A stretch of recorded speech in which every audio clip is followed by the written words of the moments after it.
चलो टीवी देखा जाओ, सामने हमारा बासा। चलो যাই টিভি দেখি একটু সামনে নিয়ে এসেছি। তোদের ডাক্তার নেই, রিমোট গেল কই ভাই, রিমোট গেল কই?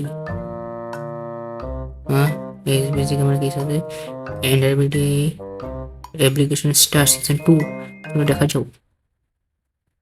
সো তোমরা থাম্বনেল দেখে বুঝে গেছো যে এখন এনডিবিডি সিজন 2 শুরু হয়ে গেছে, এবং তোমরা যদি এনডিবিডি সিজন 2 সম্পর্কে না জানো তাহলে আমার এই ভিডিওটা দেখে আসতে পারো, যেখানে আমি ফুল ডিটেইলে বলতেছি এনডিবিডি সিজন 2 শুরু হয়েছে। তো এখন তোমরা তো ভাবতেছো যে ভাই আবার একটা ভিডিও হয় না, কারণ কি? হ্যাঁ, আজকের ভিডিওটা একটু অদ্ভুত হবে, কারণ আজকের ভিডিওতে আমরা এনডিবিডি সম্পর্কে আরো কিছু ইনফরমেশন দিব যেটা তোমাদের জানা দরকার, লাইক এনডিবিডি সিজন 2 কখন শুরু হবে, কখন এটার অ্যাপ্লিকেশন লাস্ট ইটিসি। তো হ্যাঁ, তোমাদেরকে বলে দিই আমাদের এনডিবিডি এসএমপি কিন্তু রিস্টেস মিয়া ভাই ওরা আছে, এন্ড তাছাড়া ওয়েল কার্টে কিন্তু আরো বড় বড় কয়েকটা ইউটিউবার আসতে যাইতেছে, সেটা এখন আমরা রিভিউ করতেছি না। যারা অ্যাপ্লিকেশন করে বানাবে তারা ইনশাআল্লাহ দেখতে পাবে কারা কারা আসতেছে। সো এটা যাওয়া যাক। হ্যাঁ, তোমরা তো জানো এনডিবিডি এসএমপি সিজন 2 একটু অন্যরকম হবে। তো তোমাদের কি করা উচিত? অবশ্যই একটা 2 মিনিট বা 3 মিনিটের অ্যাপ্লিকেশন বানানো দরকার। তোমরা কি মাইন্ডছো মাত্র 60 সেকেন্ড 30 সেকেন্ডের অ্যাপ্লিকেশন? এটা কিন্তু হবে না। তোমাদেরকে কোয়ালিটিফুল ভাবে তোমাদের 2 মিনিটের অ্যাপ্লিকেশন বানাতে হবে, সেখানে স্টোরি টেলিং থাকতে হবে এবং তোমাদের ভালো একটা ভয়েস ওভার লাগবে। এন্ড তাছাড়া যেটা লাগবে সেটা থাম্বনেল। অনেকের থাম্বনেল দেখে অন্যরকম হয়, এমন হবে না। তোমাদের থাম্বনেলটা ইউজ করতে হবে, এবং তোমরা দয়া করে থাম্বনেলে সিজন 2 টা ইউজ করো, যেটার লিংক আমাদের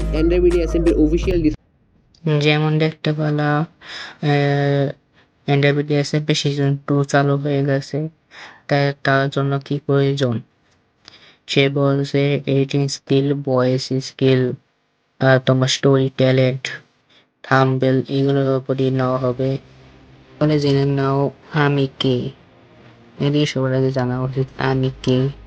আমি হলাম নাদিক, বা নাদিফ নামেও আমাকে ডাকতে পারো, সবাই আমাকে নাদিক নামেই ডাকে। এখন আমার কিছু থাম্বনেল দেখে নাও, আমি স্ক্রিনে শো করে দিয়েছি থাম্বনেল গুলো, তোমরা দেখেই নাও কেমন আমার থাম্বনেল গুলো।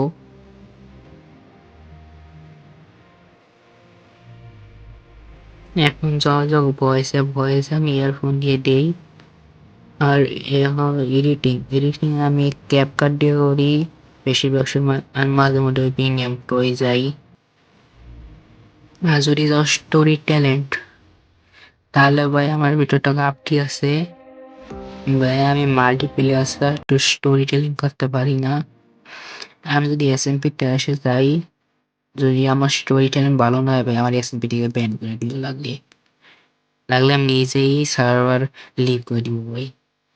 আমার কোনো স্টোরি টেলিং নাই বলতে, একলা একলা। আর যে স্টোরি টেলিং যত বড় আমি ভিডিও বানাইছি এইগুলোই দেবো, স্টোরি টেলিং বুঝছো। আর আমাকে নিয়ে নিয়েও তোমাদের কাছে অনেক, আমারও নতুন প্লেয়ারের সাথে জয়েন করে এই যে আমারই জয়েন হওয়ার